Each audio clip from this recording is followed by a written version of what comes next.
What's going on, guys? T-Mart here, and today, along with the new DLC, we also got a brand new patch in Call of Duty Advanced Warfare. And guess what? It came with some weapon balancing. Yeah, so this is the patch people have been talking about for weeks now. Michael Condra was kind of teasing out on Twitter how it's going to be like this, big weapons tuning patch, affected all the different classes and stuff like that.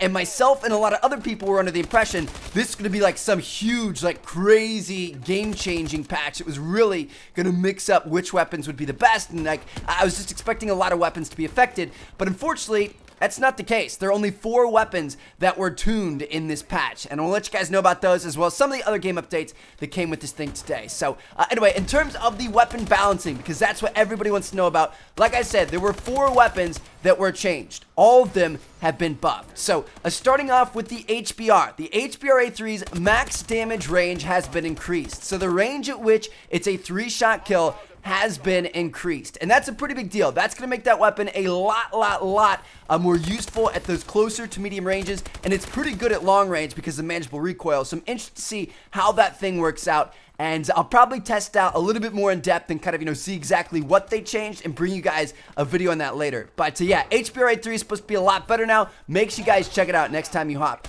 on AW. Now, next up, the AE4, the new DLC weapon.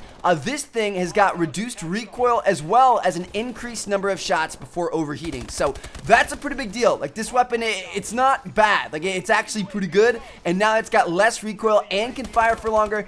That's kind of a pretty significant change. So I'm interested in seeing how exactly that one performs as well. Next up for the EPM3, what I think is the worst weapon in the game. All they did was reduce the recoil. Now I'm hoping that it's a pretty significant reduction in the recoil, but even then, I don't know how much that's going to help. I feel like it needs a damage buff. I feel like it fires too slow and it takes too long to kill people. That's where my problem with it is. The recoil isn't really that bad to begin with. Now, next up, we got the Tac-19, and this is another one that I'm really interested about, and I think this is going to make the Tac-19 a much more viable option than it was before. It was already a pretty good weapon, but I think it's going to be, kind of almost over the top now. I think it's going to be very good. So, what they did to Tac-19 is the max damage range was increased, so the, distance where you get one-shot kills and stuff has been increased, as well as reduce the spread when you're using Gung-Ho. So, Gung-Ho with the Tac-19 was already really good, and now, on top of that, it reduced the spread. So,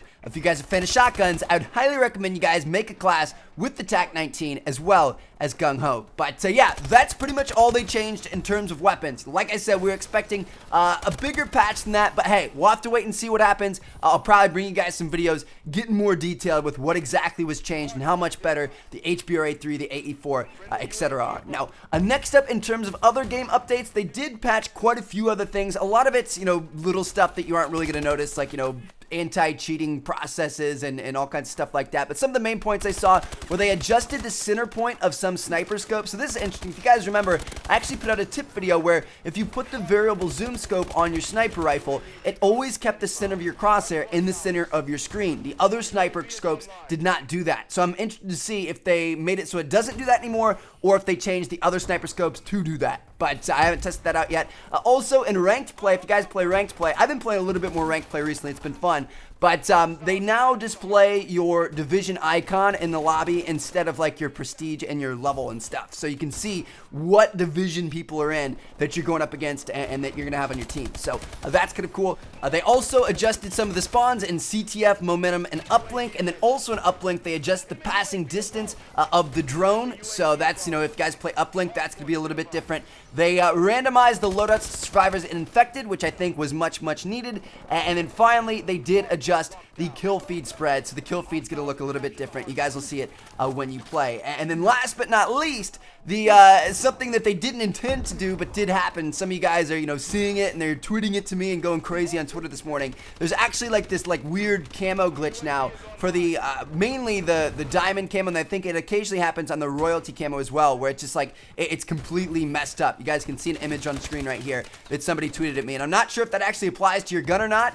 But yeah, it's kind of glitched. Michael Condrey said that they are aware of it and they're going to be fixing it, so enjoy it while it's here. So yeah, that's what's going on. So boom, there you guys have it. That's a new patch for Advanced Warfare. A little bit of weapon tuning, a little bit of, you know, bug fixing and stuff like that. Hopefully you guys enjoyed the video. Like I said, I'm probably going to be bringing you guys some videos going more in depth with what exactly was changed, and especially the HBRa3. I'm interested to see what happens with that HBRa3 as well as everything else. So yeah, thank you guys so much for watching. Hopefully you guys enjoyed the video. I will catch y'all later, and check out these 2 videos on the screen if you haven't seen them yet. I uploaded like 8 or 9 videos on the channel yesterday, so make sure you guys go check those out. Peace out.